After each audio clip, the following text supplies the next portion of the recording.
Hello and welcome back to the Collin Cadmus Podcast. Today I'm joined by Lori Richardson. Lori finished high school at 16 and went to the University of Washington, where she received her degree in education.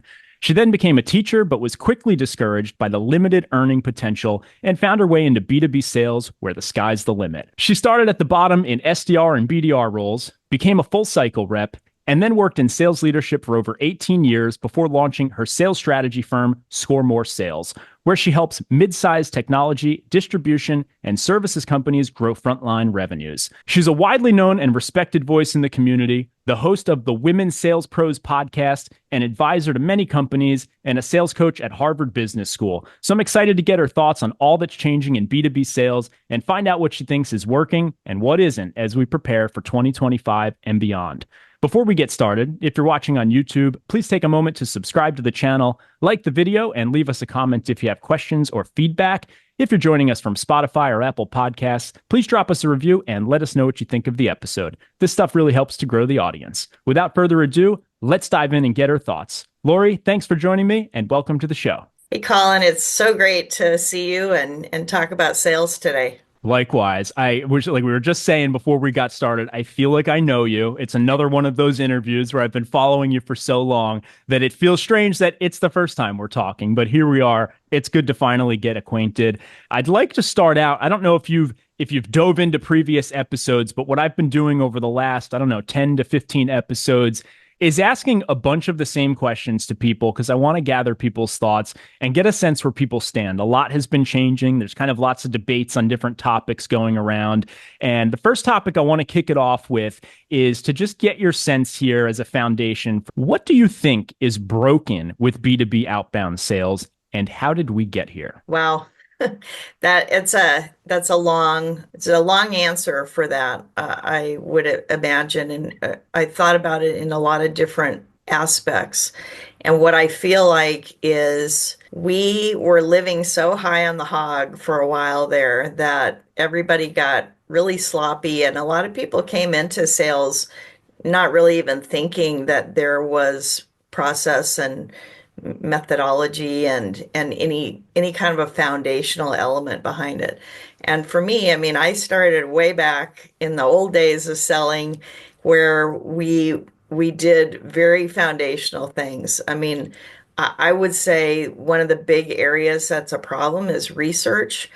People have bad data, and so they take their bad data and they start just blasting it out. And I think if we can even just correct that and get some good leadership in terms of how to move forward in a process like method. I'm very much a data person, and I believe even though there is definitely an element of sales that's finesse, it's kind of like sports. We were talking about sports earlier too, is that there's a lot of science and there's also some art to it.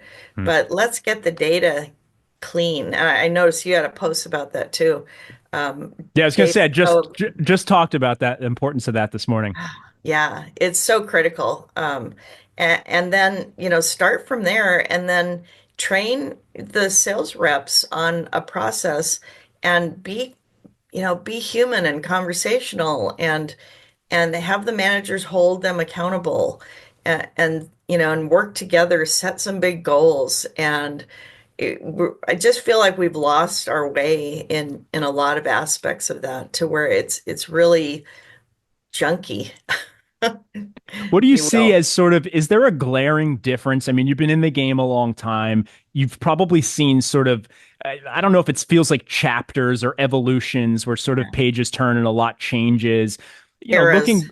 Eras, right. Is there something that stands out to you, looking back, to the beginning of your sales career that's just so drastically different today?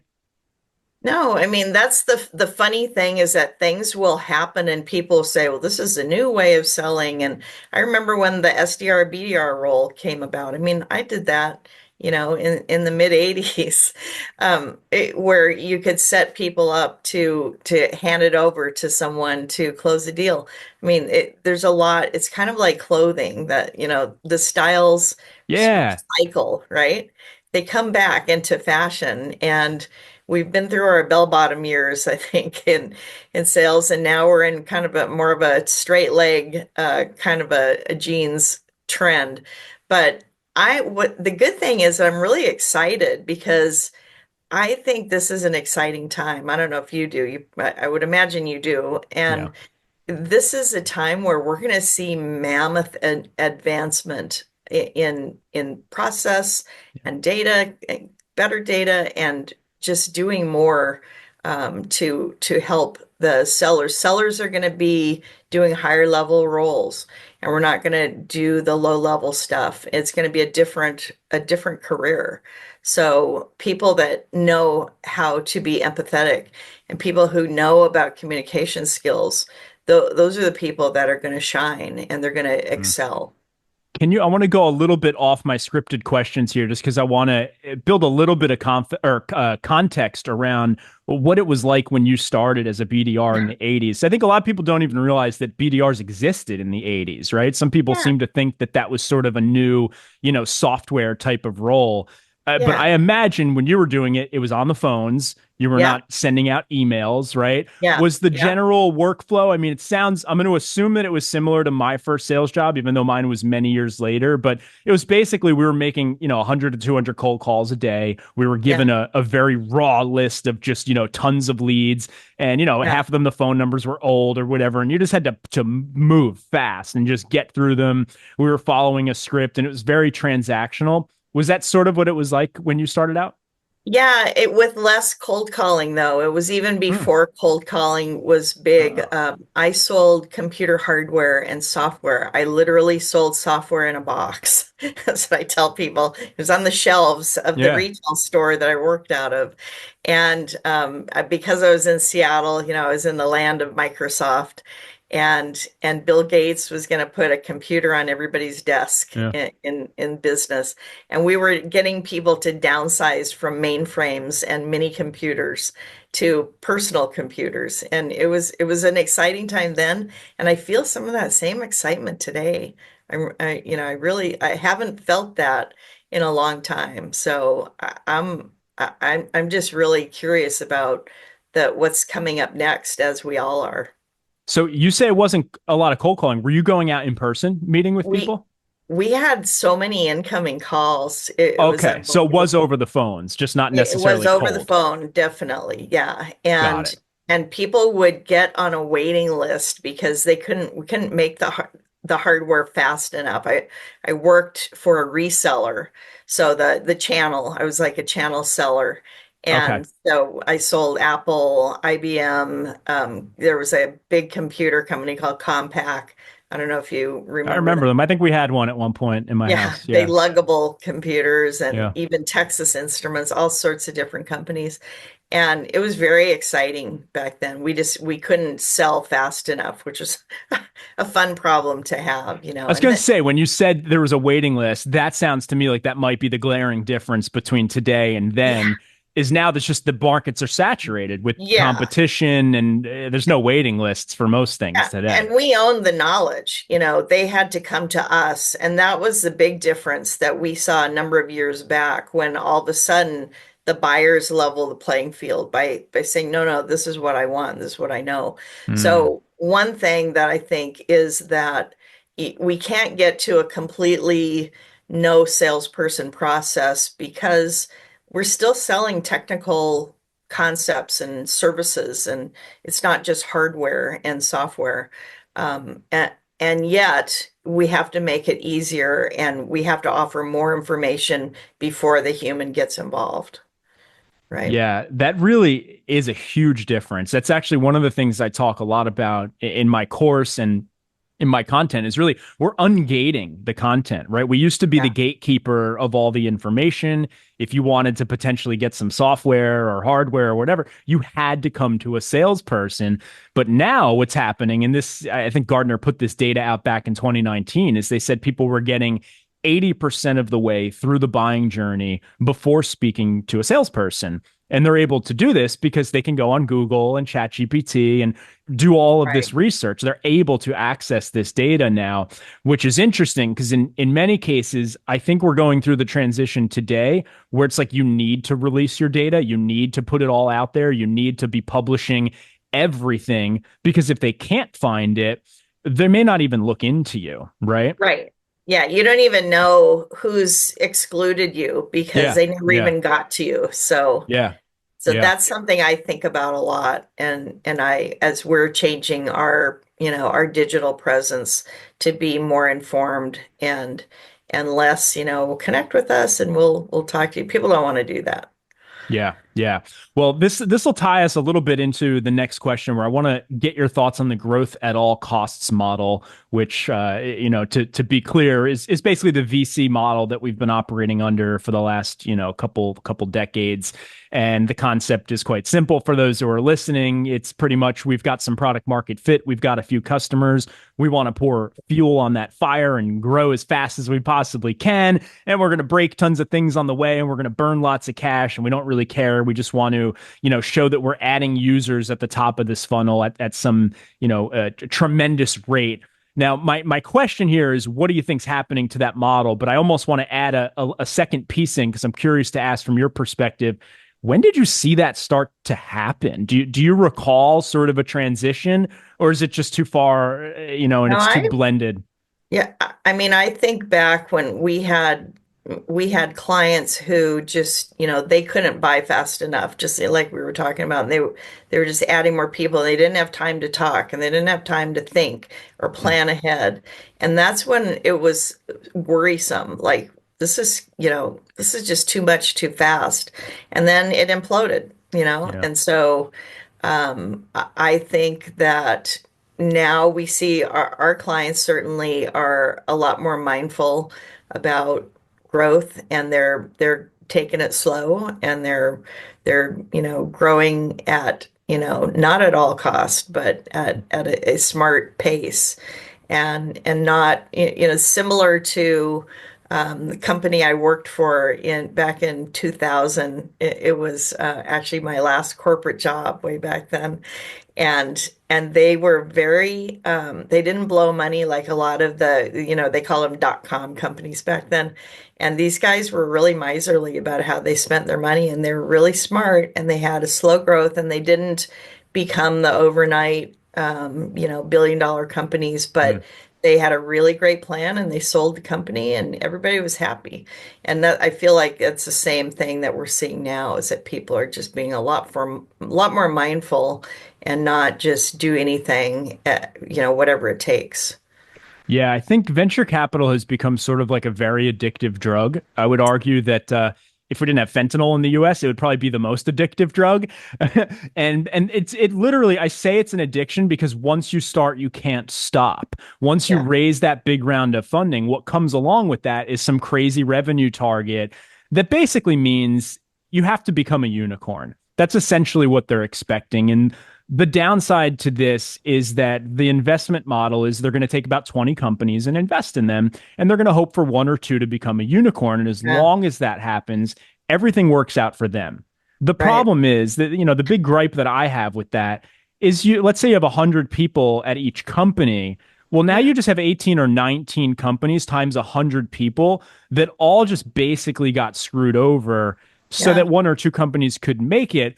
And, a lot of people don't see it that way. They're like, well, no, they're giving everyone a chance. But here's where I argue against that. You're not really giving them a chance if you're saying you have to hit unicorn numbers or bust.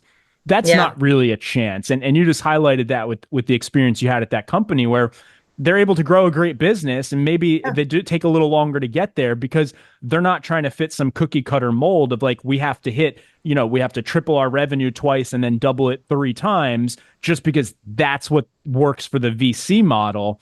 That may not be what works for your business, and Yeah. maybe you can triple it once and then double it twice, and that sounds like it's still pretty great.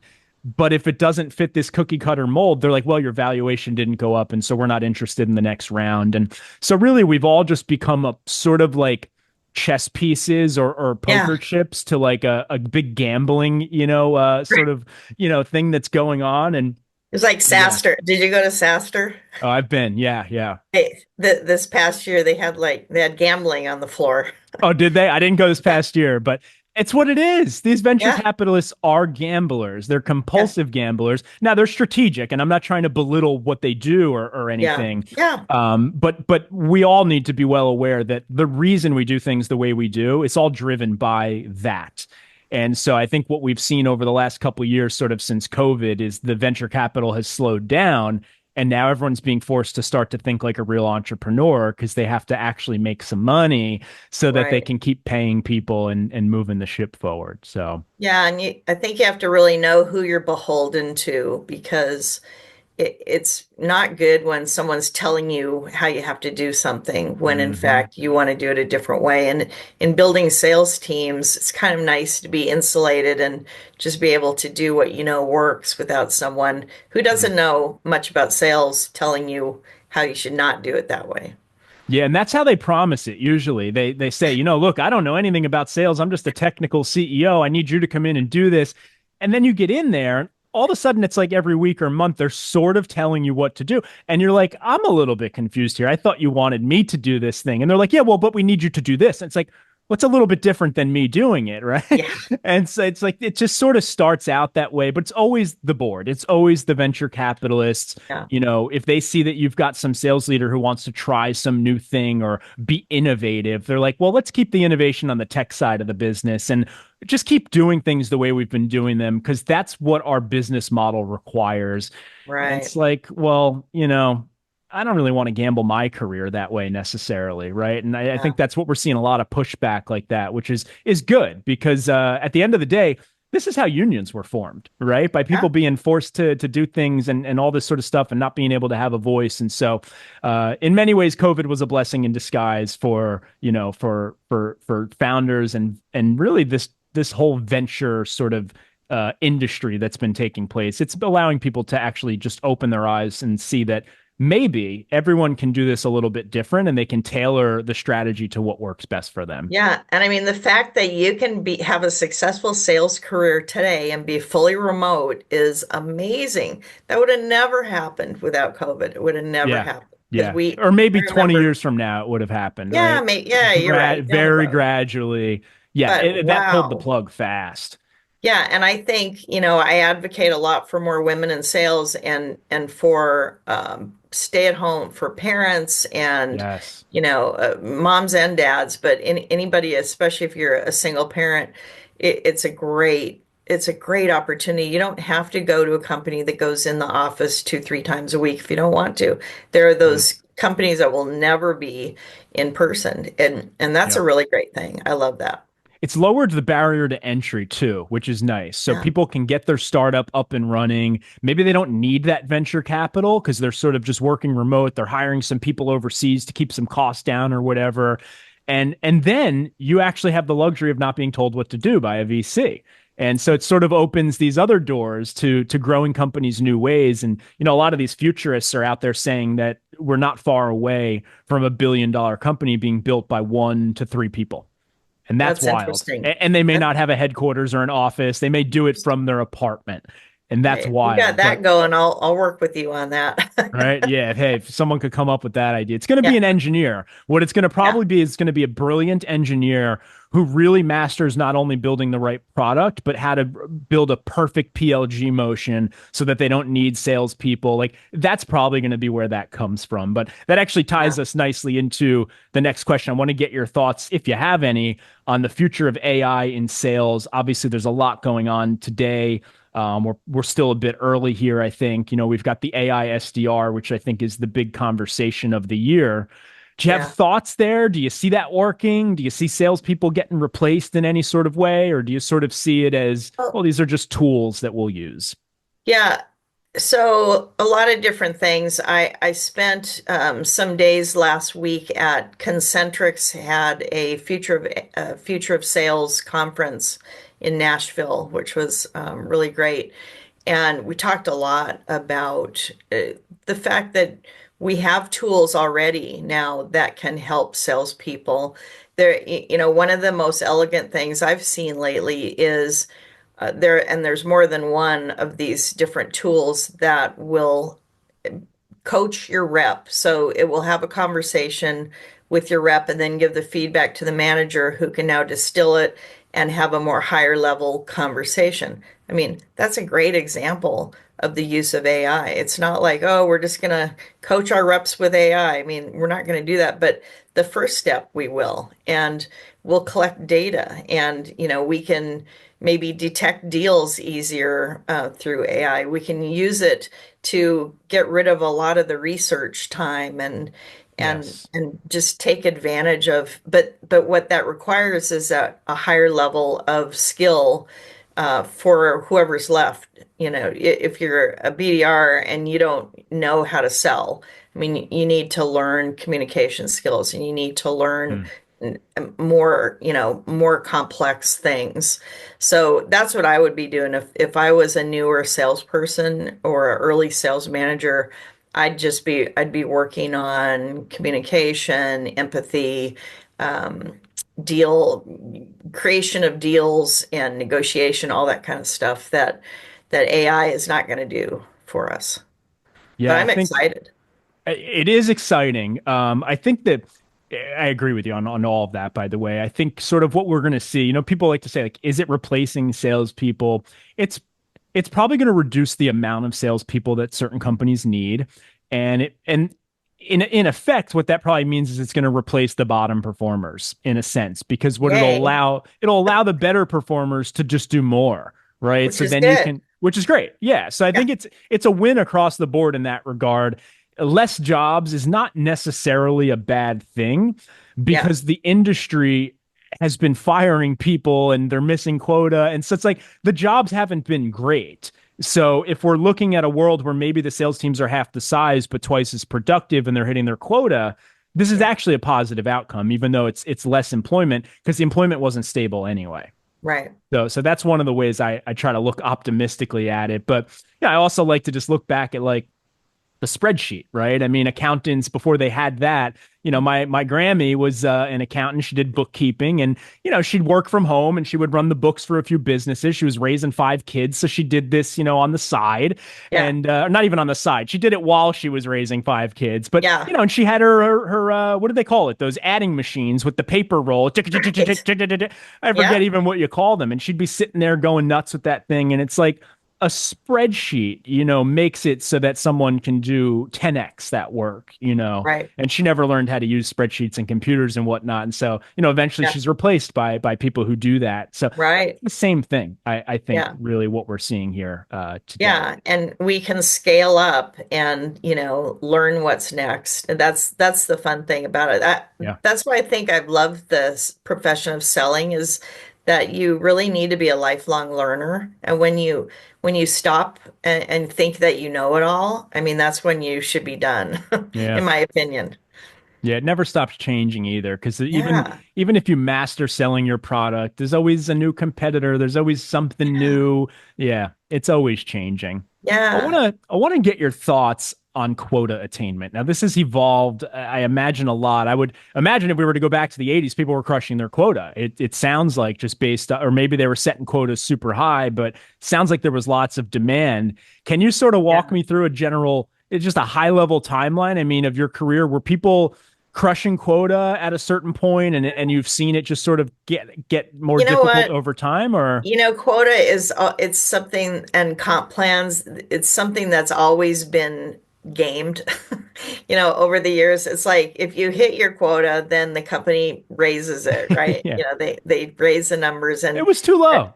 yeah, and as soon as you get a comp plan, everybody would go to the bar or wherever, and sit down and try to figure out how we could game it, how we could beat it. And so that hasn't changed, that hasn't changed. And ultimately, you want to compensate people on the job that you want them to do. And I think there's been a lot of, falseness, if that's a word, involved in, whether someone's hitting comp or not. Like who figured out what the percentage of quota was and who figured what the quota is. And there's a lot that I don't trust personally that I'd really have to dive into. And with each company that I would work with, we'd really need to look at that closely. I'm very skeptical if I was going in to be an employee and just accept what they say without asking a lot of questions. So there's a lot to comp and quota, don't you think? A lot behind the scenes. Yeah, I mean it's a mess, and it's a mess Yeah, for for many reasons. I think, it sort of starts. It goes back to that VC model. I mean, that's where all of this stuff ultimately comes from. yeah, And salespeople don't know this most of the time. Is if you ask a salesperson, even great salespeople, how they think their quota gets set, they usually will tell you that it is some multiple of their OTE or that it's based on historical performance. Usually they think it's a multiple of their OTE, and that's because that formula does exist as sort of a checks and balance. yeah. Not really where it comes from. Where it comes from is the revenue target. And then they try to figure out how many salespeople they need to get there. And like it's Kind of more of divide a it. yeah, it's more of a game like that. Yeah. And That's what I think too. It's, yeah. it's like let's be real and, let's be honest. That's the other thing is transparency.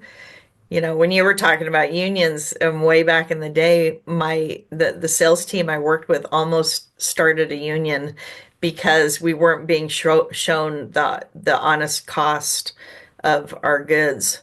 And Mm. so we were losing to our competition because we were marking it up and then lose. Uh, And it was funny that, that almost happened. But so it's been going on for decades, maybe it'll be never transparent. Maybe Yeah. it'll never fully change, but yeah, I mean, transparency's it's got so much to do with it. And at the end of the day, we just need to set people up for success. And if we're giving them quotas that really we don't even know if they're possible to be achieved, it's just doing the total opposite. And I get why they do this. This ultimately comes down to we need to show the board of investors a plan that we're going to hit, and we have to have these milestones baked into it. And so, I've been reiterating this on each episode, but I'll say it again. We need to shift away from using the quota as our forecast and instead forecast what we think our average revenue per rep will be, because then what you can do is you don't have to make it a game of head count. And that's usually what happens is you're like, well, we need to hit this number, so we're going to need to paint this picture of we're going to hire 20 more people. And it's like that's not usually the answer. Really, you should be putting all that money towards trying to generate more demand and just perfecting the training and the enablement for your existing team until they're running to you saying, I have too many demos. I can't do this. My calendar's full. If you ask these CEOs who are hiring new salespeople, how many of your reps are telling you that their calendars are full? How many of them are complaining they don't have enough time in the day? None. And Yeah. it's like, well, Right. why are you hiring more salespeople? Well, they're like, well, we need to Yeah. make more sales. It's like, well, what you're going to do is spend more money, and you're going to dilute your management and your training resources across a bigger team. So now the people who could actually push the needle the most are getting less attention, less resources. You're spending more money. You're diversifying your leads across more people. And it's like all of these things count against revenue growth. And so Yeah. it just boggles my mind how obsessed they are with headcount for in that Yeah, regard. I think that's getting better too because people have to be more realistic. Yeah, And they're being yeah, forced to. yeah, Yeah. Yeah. What do you let's dive into data. I know this is the hot topic for you. You like to work on this I think in your business a lot, and this is a yeah. lot what you work on with clients. But how should sales orgs be using data today, and what data is most important? Wherever you want to go on that topic, whatever hmm you think is most important to steer people today, because I know there's a lot we could talk about there. Well, I started out with my consulting business being kind of a reactive trainer, and so someone would call me in and say, "Hey, we need LinkedIn, for prospecting." And so I'd put something together, I'd deliver it. They'd go, "That was really great," and I mean, I'd put a lot into it. But then I'd go back and say, "Well, Colin, how well did the team do? Like, how Mm, are the numbers up?" And everybody'd be like, "I don't know," because no one could measure the results of mm, that. So I started thinking, well, do they have managers that are holding people accountable? Do they have reps that are even coachable? And so I looked into tools and data that could help support me with my efforts too, because I really want to help people succeed. I don't want to just go in, I can go all over the country one time, to companies, but I want to work with them on an ongoing basis and really be helpful to them rather than a waste. Yeah. And so I looked into some different options. We found some tools that we could wrap some training around and help companies figure out, okay, do you have strong sales managers? Will they hold reps accountable? Are they coaching them? What are they coaching the reps on? And then we would evaluate the reps to see if, do they have the will to be successful? So that's where I see data being very helpful is understanding what core competencies are for salespeople and sales managers, and then finding ways to measure that and be objective about it. So, and then hire stronger salespeople and stronger sales manager using those same competencies, and that's for me, that's been a game changer. Do you have a specific tool you want to shout out there that you use? It reminds me of one that's ringing a bell in my head, and I'm curious if it's the same one. Well, we call it Score More Sales, our Oh, score sheet. it's We have a yours. score sheet. Yeah, we don't actually create the whole but we wrap it together. So Got it. yes, we have a whole process to do that. And we do like a free trial and things like that. So if anybody's interested, I'm happy to share more about that. And that's at scoremoresales.com. Yeah. Cool. And Yep. we'll drop those links below. And Yeah. we're going to chat more about that in a little bit. Yeah. Let's jump into tactics real quick. What are you finding or suggesting to your clients in terms of just outbound tactics today? If someone's asking you for your best advice, what are you telling them? Well, get your data clean first, right? Start with good data, Yeah. and even go back a couple steps and have the right value proposition, really have that tied in, that if you don't have value to show your buyers, don't even bother, is my opinion. And maybe that's harsh, but it's like, don't hire salespeople, don't bring salespeople in until you know that you can add value to buyers in whatever niche, whatever area.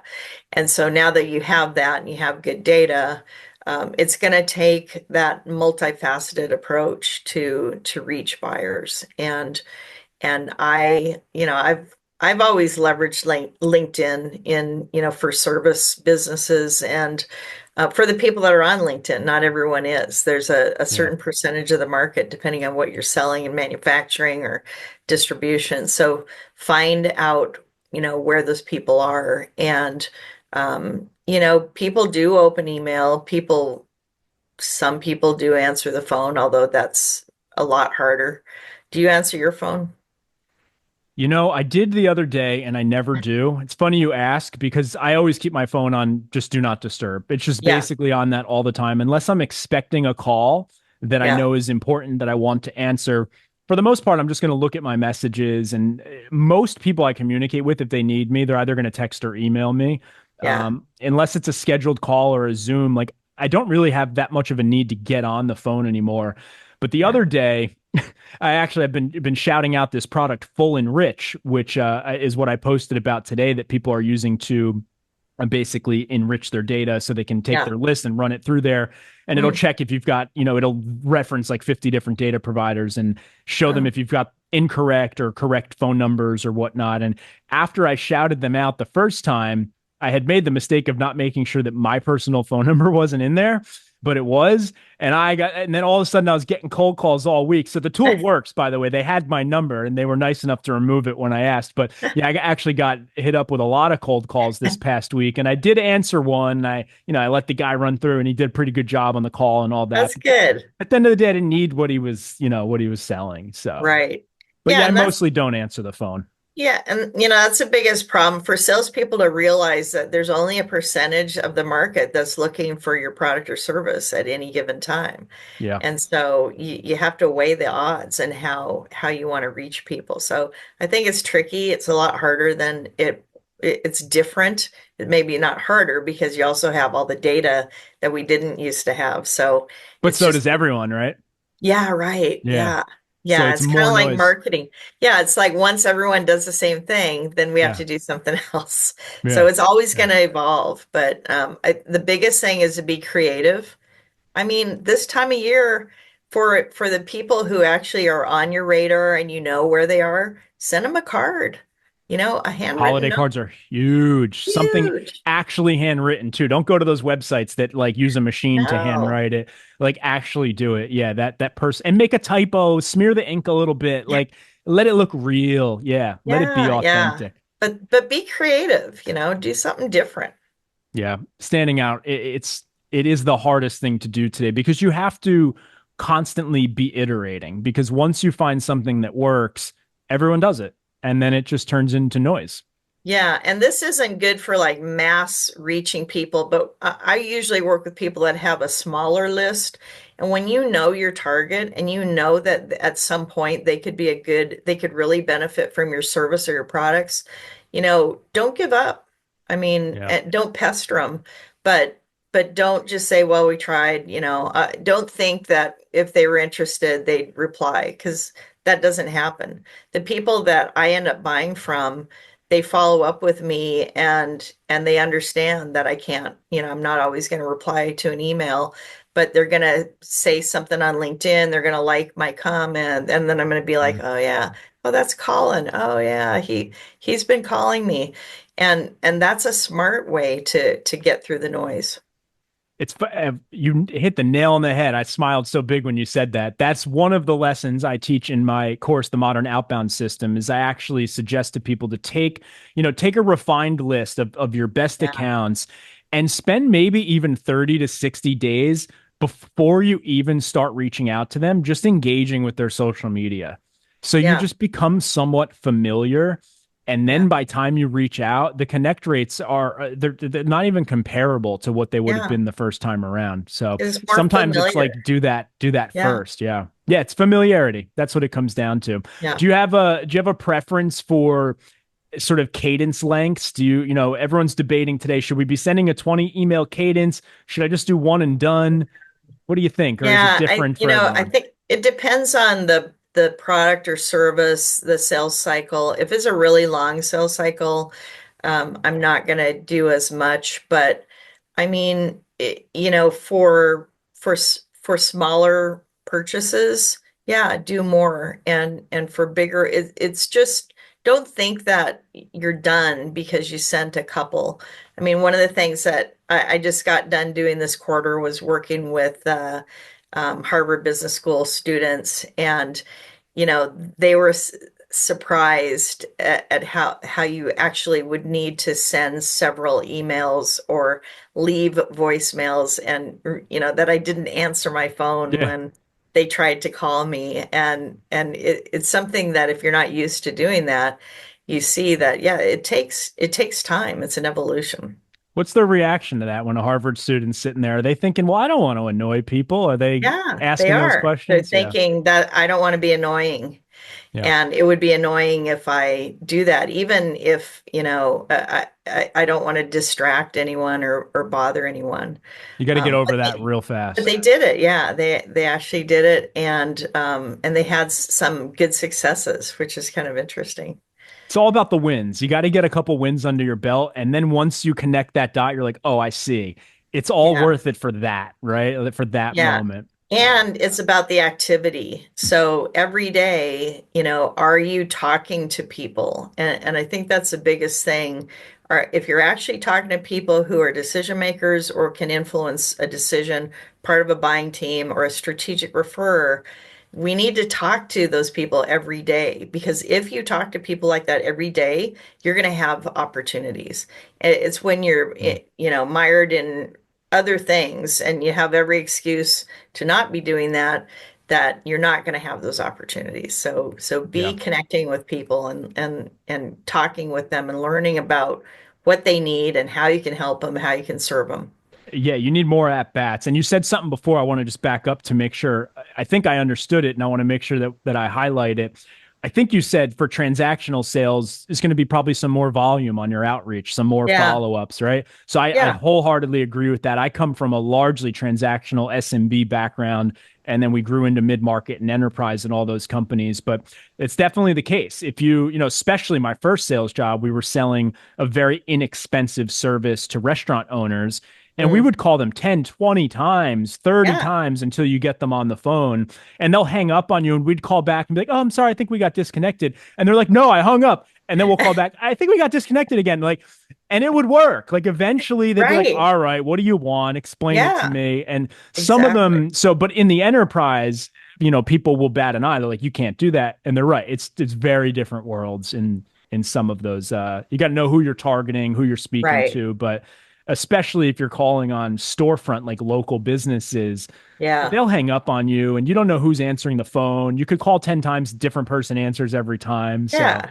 yeah, They're not going to remember. Yeah. yeah, yeah.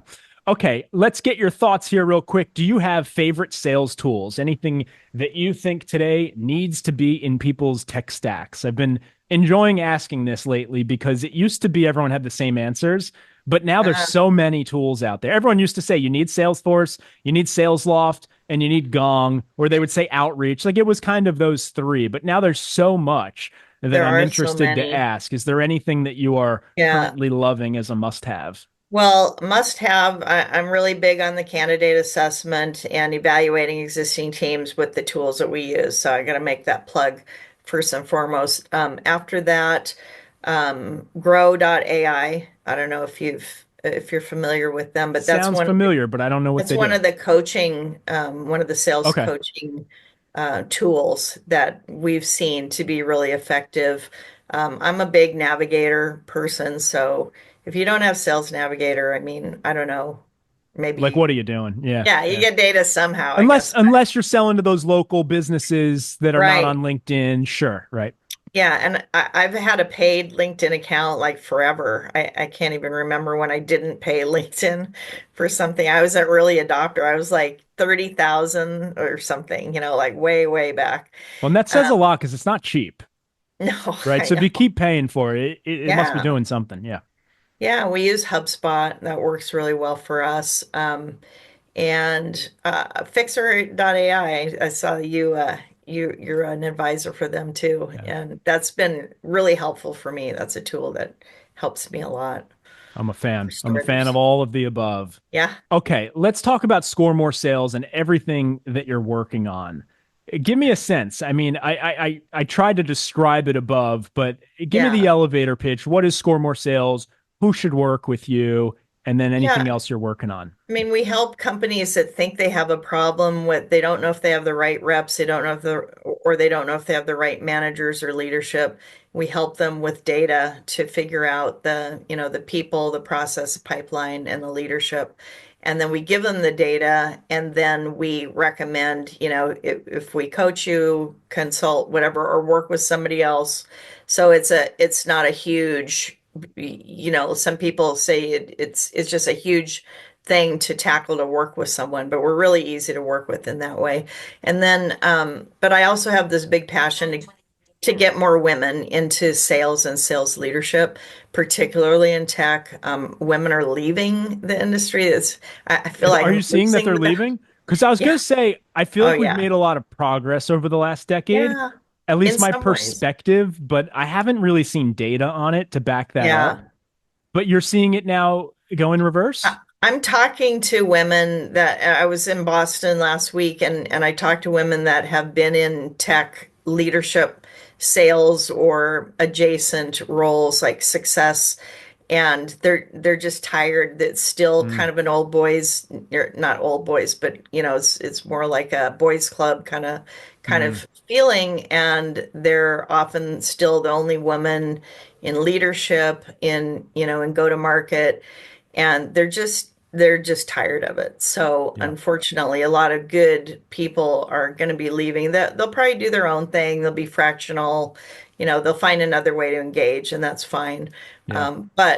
But we need more women in sales and sales leadership for sure. And so I advocate for that in a lot of different ways through the podcast, through scholarships, through just consulting and talking with companies about it.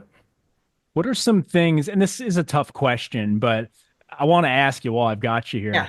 Because I mean, I've spent countless hours, thinking about this over the years. And we've made a lot of progress in my teams. I've always been very proud of the diversity we had. The first company I worked at, I'm grateful because my first experience was a very diverse sales team. We had more Yeah. women on the team than men.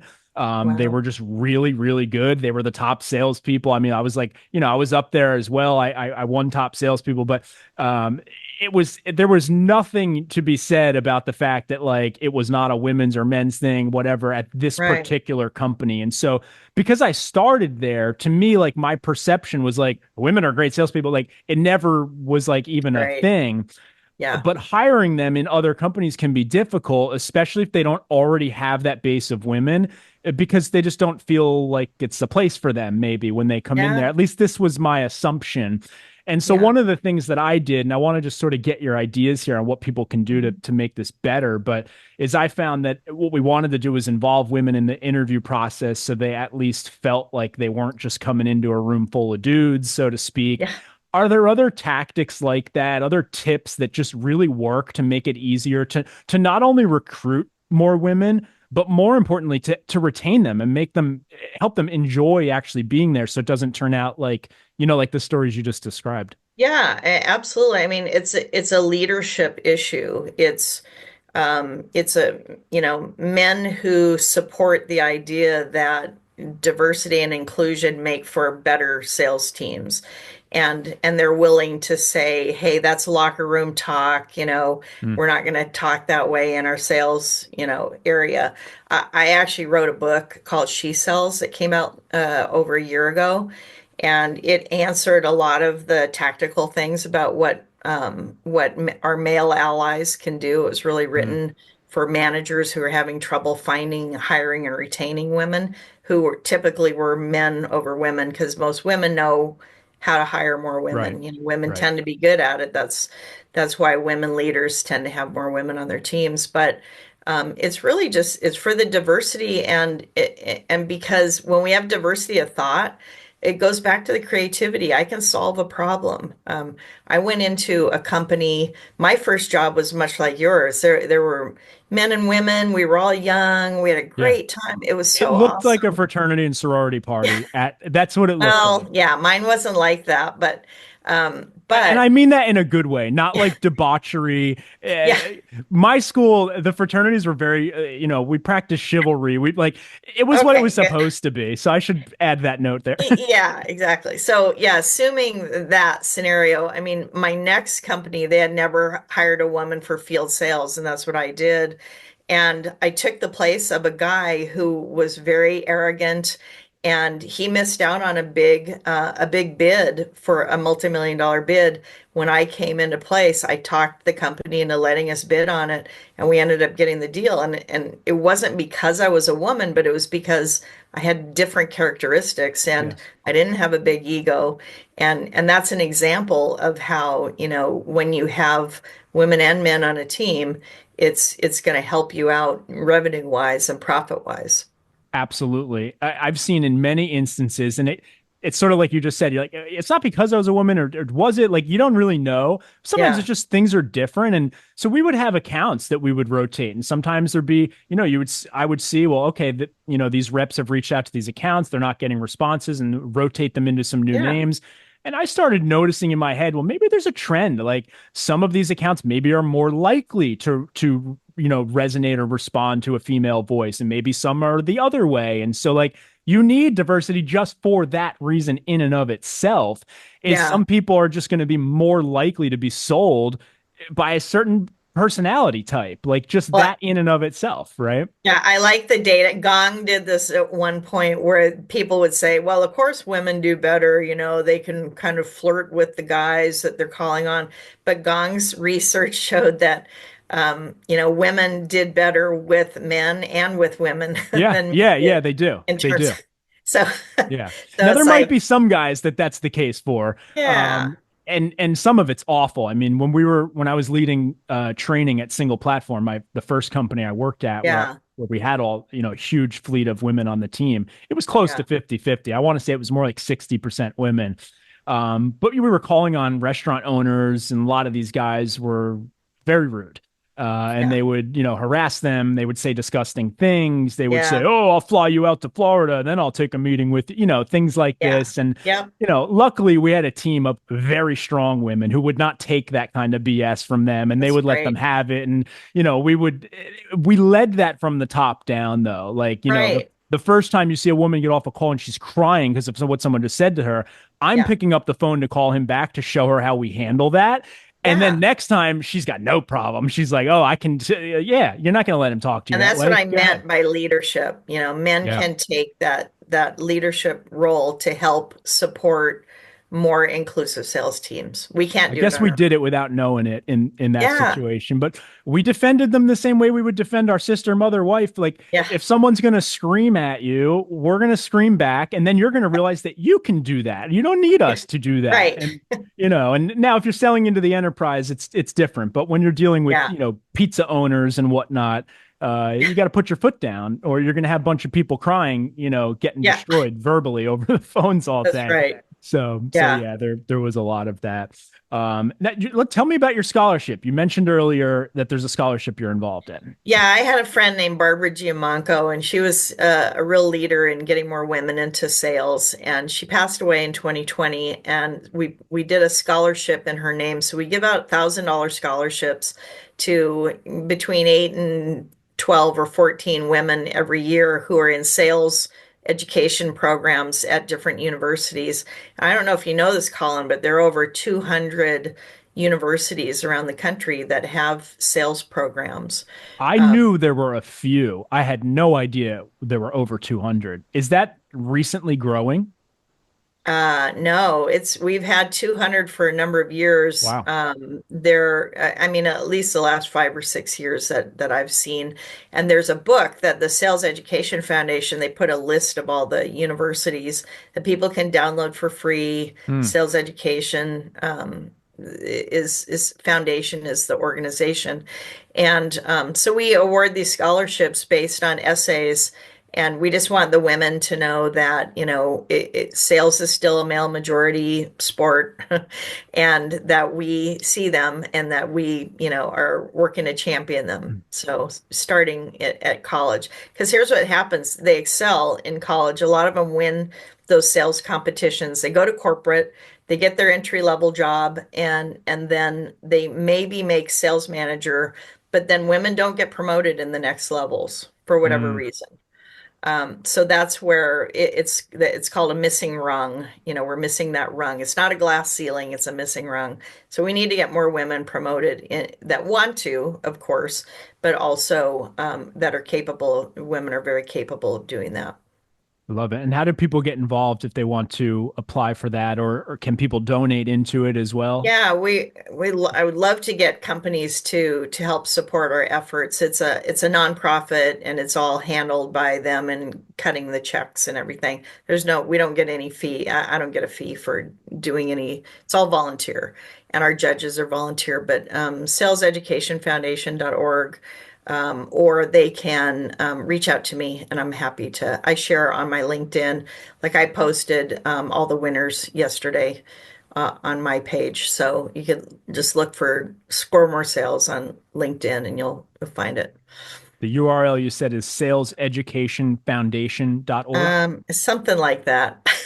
I'll get it from you through email. We Yeah, can well, we can link it below in the I think show it's Sales notes. Foundation or something, but I'll make I'll sure we get it to find you. it and we'll put it down there. If you just Google it, you'll find Okay. it. Okay. And so people can sign up there. They can What's the call to donate. action? You want people to donate? You want them Yeah, to and spread the then word? in the fall we'll open up again in 2025 for the Okay. next round of scholarships.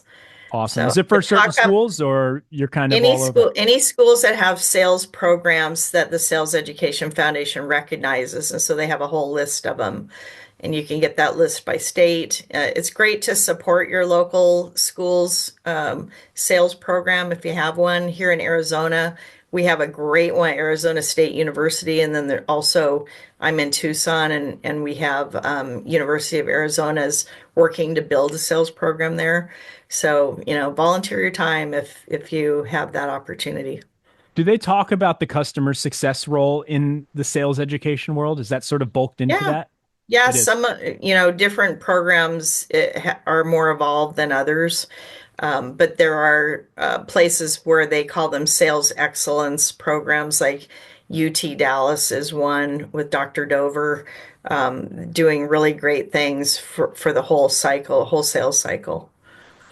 Awesome. I love it. And the website URL for Score More Sales is scoremoresales.com, right? Right. Yeah.